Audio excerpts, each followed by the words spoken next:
Hey everybody, I'm Roy Cannaday, and I love Dungeons & Dragons. I grew up playing Gamma World with my dad, which is kind of like post-apocalyptic Dungeons & Dragons, and I ran tons of D&D games at a local game store for a couple years and just had a game group, played at different people's houses. I've always had a blast playing Dungeons & Dragons. When I saw this D&D Adventures Begins, I thought this would be a great game for my kids, so I was like, man, I could introduce them to simplified Dungeons & Dragons, and it's all cooperative, so let's check it out and see how it plays.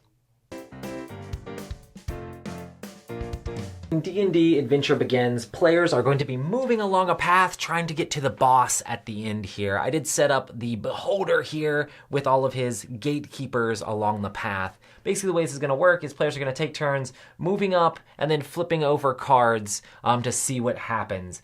Basically there can be different things from random events to monsters. Also, if you go off to the sides here, you will encounter monsters. There are rules about having to wait for other players if they're going too far ahead, so that way you kind of get to the gatekeeper at the same time. Each player is going to have their own little player board here that has different stats and maybe different abilities. This one can re-roll a bad roll if you sing, and I don't think there's a sing ability here. I think that literally means if you actually literally sing, you can re-roll a roll once per these boards here. And then you have just different characters that have tag team abilities that you can roll dice. Normally the players are going to be rolling their 20-sided dice. The game comes with 4 20-sided dice, one for each player color, and you have your normal D&D style rolls for combat, and you don't want to roll 3s, but if you roll a certain amount, you'll do damage, but they have very low numbers on the damage here, so you're either doing 1 damage or 2 damage, but if you level up, you can do 3 damage, that sort of thing. But yeah, and of course they have different stuff, and they all tell you how to describe how you turn your weapon and attack stuff. It's all very much trying to get you to describe what you're doing in the game and try to role play it out a little bit, which is fine. But the one thing about this is each time you move, you're going to be drawing from encounter deck based on the board you're currently at. So here we're in Neverwinter Wood. We would draw here, and it's oh, we find a tree that has something carved in it. It's fartatuned. And you're gonna show this to the players, having you're basically taking turns DMing. So one player will be reading the cards out to the other players, and the other players will kind of be determining what to do. This says, "We gather here to fortify your hearts. Now reward is granted from musical farts." Okay. And then fartatuned. Your party finds a message inscribed on the tree. You read it to them. And then all players except the DM roll a die. The player with the lowest roll must fart a tune to gain a reward. So basically everybody would roll, and let's say, we have the green and red here. So green and red would roll, and then, we have red roll the lowest. They would have to fart a tune, so basically making noise with their mouth. You can opt out of farting and gain no reward, but your dignity is intact, but your purse is sad. But if you do it, you get a gold. Gold can be used to turn in. If you get 3 gold, you can go up a level, or you can spend gold to get item cards as well, which of course could help you fight off the monsters.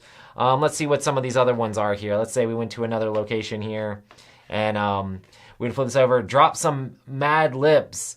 A sprite flies in front of your group and starts hurling insults. All the players except the DM take turns filling in the blanks and send him packing.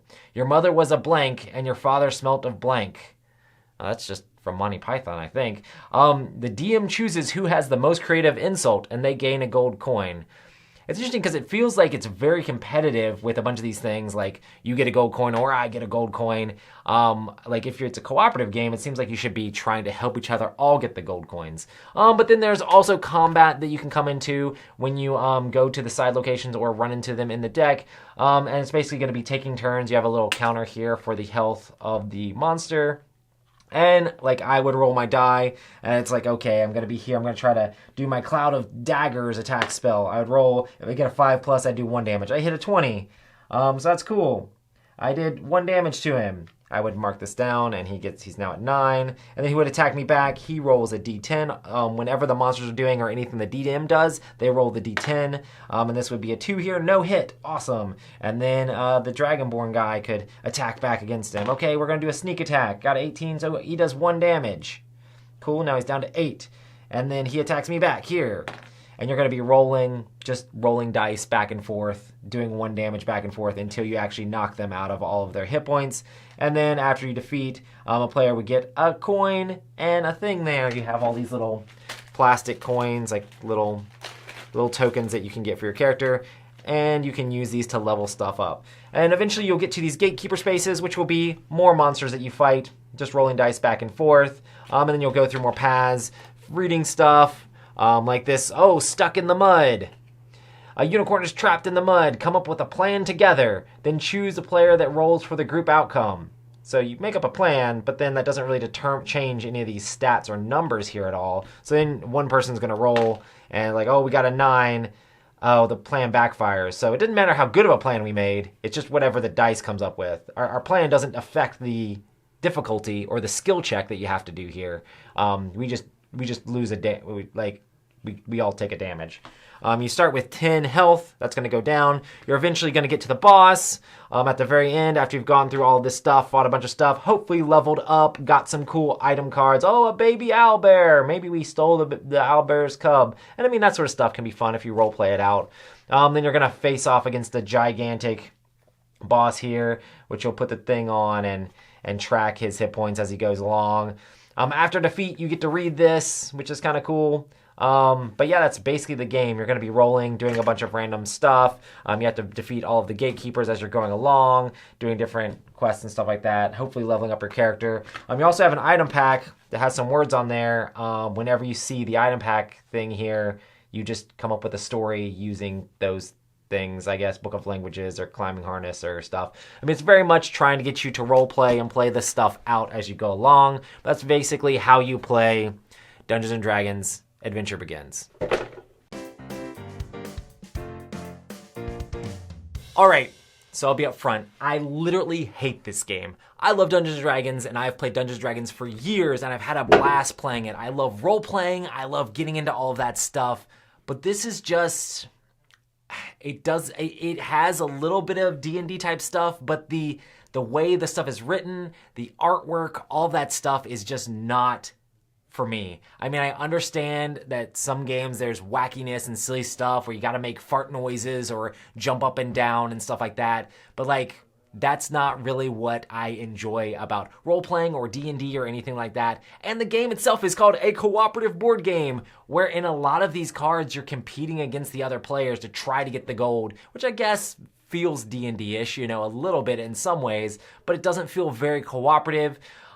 It's mostly, the entire thing comes down to just rolling good on dice, or whoever randomly does best on the really dumb thing that you're supposed to do. I really kind of hate almost everything about the game. I don't think the components are very good. The board things come in 3 pieces, which is okay. You can flip it around or whatever, but a lot of it feels really chintzy. The cards are all very warped. Like even when I try to stick them in the same deck, they're all kind of warped all over the place.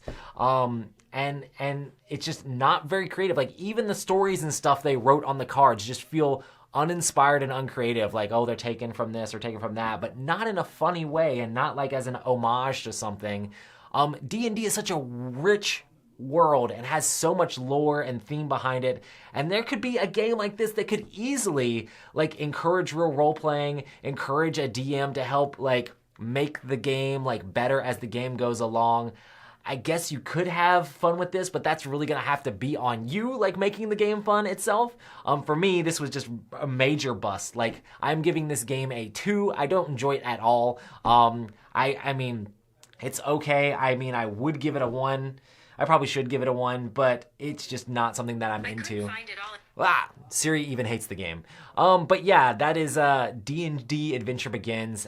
If you're looking for something to have an intro to D&D for board games, I mean, this is gonna push people away from D&D. If this is someone's first experience with D&D, they're gonna be like, I don't want it. D&D is all about farts and goofiness and like all of this stuff, which your campaign can be, but that's not what D&D is really about. It's about creating stories together, creating experiences together, and I feel like that would be really hard to do with this game. And this could have been a slam dunk. It could have been so much easier to have like a super streamlined, simplified like rule set of D&D that kind of helped guide you through a little campaign. It's very on rails. It's very much not fun in my opinion. So a miss for me. D&D Adventure Begins. It's not a very good adventure.